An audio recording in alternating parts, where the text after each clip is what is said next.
টাকা। খুব সুন্দর ফুলের মালা। নমস্কার, কেমন আছেন সবাই? আমার আর একটি নতুন ব্লগে আপনাদের সকলকে অনেক অনেক স্বাগত জানাই। আশা করছি আপনারা খুব ভালো আছেন, সুস্থ আছেন, আমরাও ভালো আছি। তো রবিবারের দিন দুপুরে লাঞ্চ করে নেওয়ার পর আমরা ওই দুপুর 2টা নাগাদ বেরিয়ে পড়েছি গাজলডোবা যাব বলে। আর আজকে আমাদের প্ল্যানিং ছিল যে আমরা বাড়ি থেকে তাড়াতাড়ি বেরোবো, কারণ না এই জায়গায় মানে আলো থাকলেই ভালো লাগে, অন্ধকার হয়ে যাওয়ার পর এই জায়গাটা একদমই ভালো লাগে না, ভুতুরে ভুতুরে লাগে একদম। কারণ হচ্ছে দুই দিকেই কিন্তু ফরেস্ট আর মাঝখানে হচ্ছে রাস্তা। আর জানেন এই ফরেস্টের ভিতরে কিন্তু খুব সুন্দর সুন্দর ময়ূর আছে, হাতি আছে, কিন্তু আমরা আজ অবধি কোনো দিনও হাতি দেখিনি, কিন্তু হ্যাঁ ময়ূর দেখেছি। আর সেই ব্লগটাও আমি আপনাদের সঙ্গে শেয়ার করেছিলাম, আপনারা অবশ্যই দেখবেন।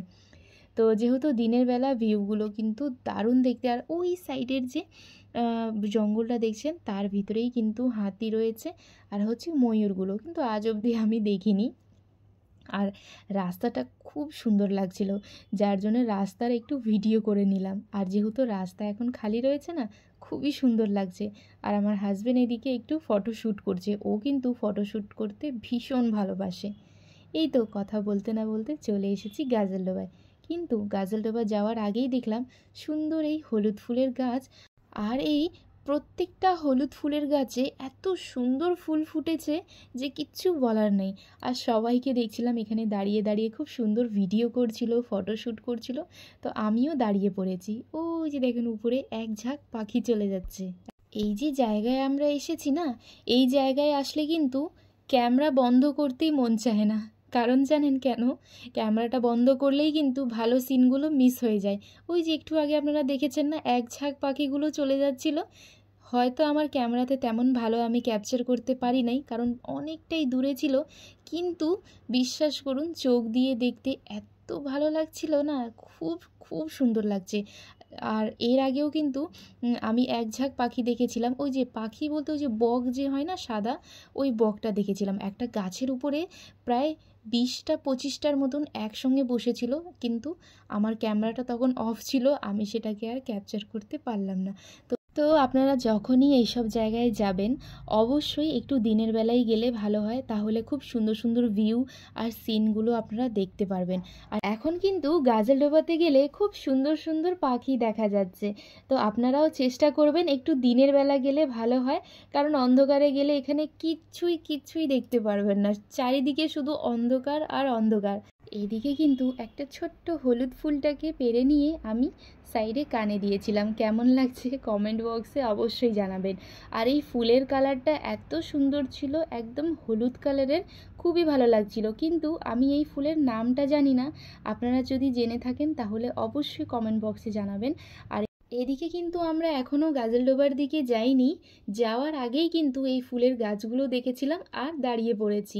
এখানে দাঁড়িয়ে দাঁড়িয়ে খুব সুন্দর সুন্দর ফটোশ্যুটও করেছি। আর দেখুন ফুলটা একদম কাছ থেকে দেখাচ্ছি, এই ফুলের নামটা যদি জেনে থাকবেন অবশ্যই কমেন্ট বক্সে জানাবেন। এদিকে ও দাঁড়িয়ে রয়েছে আর দাঁড়িয়ে দাঁড়িয়ে ও ফটোশ্যুট করছে, খুব খুব ভালো লাগছে। আপনাদের কাছে কেমন লাগছে কমেন্টে অবশ্যই জানাবেন। বাতাসে বইছে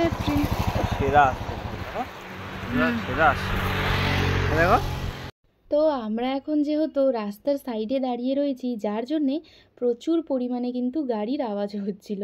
আর এই ফুলের গাছ দেখতে এত ভালো লাগছিল না যে না দাঁড়ায় আর পারলামই না, ভাবলাম একটু আপনাদের সঙ্গেও শেয়ার করি। কেমন লাগছে কমেন্ট বক্সে অবশ্যই জানাবেন, আর একবার হলেও অবশ্যই ঘুরে আসবেন। তো যাই হোক, আজকে আমি কিন্তু প্ল্যানিং করেছিলাম যে বাড়ি থেকে তাড়াতাড়ি বেরোবো আর আপনাদের সঙ্গে খুব সুন্দর সুন্দর ভিউটা শেয়ার করব। আশা করছি আপনাদের কাছে ভালো লাগবে। আমরা কিন্তু গাজলডোবার ভিতরে চলেই এসেছি, কিন্তু ওই ব্রিজটা যে গাজলডোবার আছে না, সেটা কিন্তু আর একটু এগোয়ে গিয়ে তারপরে আছে, তো সেখানেও যাব। তো এই ফুলটাকে নিয়ে একটু ভিডিও করলাম, ফটোশ্যুট করলাম। তো আমরা কিন্তু এখন এখান থেকে বের হয়ে চলে যাব হচ্ছে গাজলডোবার ওর ব্রিজে, আর একটু ঘুরবো। সেই সমস্ত ব্লগ আপনাদের সঙ্গে এর নেক্সট ব্লগে আমি শেয়ার করব। তারপরে চলে যাব হচ্ছে নারকেল কুলের বাগানে। খুব সুন্দর একটি নারকেল কুলের বাগানও রয়েছে পিছনের গ্রামে, সেখানেও যাব। তো এর নেক্সট ব্লগে আমি আপনাদের সঙ্গে শেয়ার করব, আপনারা অবশ্যই পাশে থাকবেন। তো চলুন আজকের ব্লগ এইটুকুই। সবাই ভালো থাকবেন, সুস্থ থাকবেন। দেখা হচ্ছে আপনাদের সঙ্গে আরেকটি নতুন ব্লগ ভিডিও রেসিপি নিয়ে।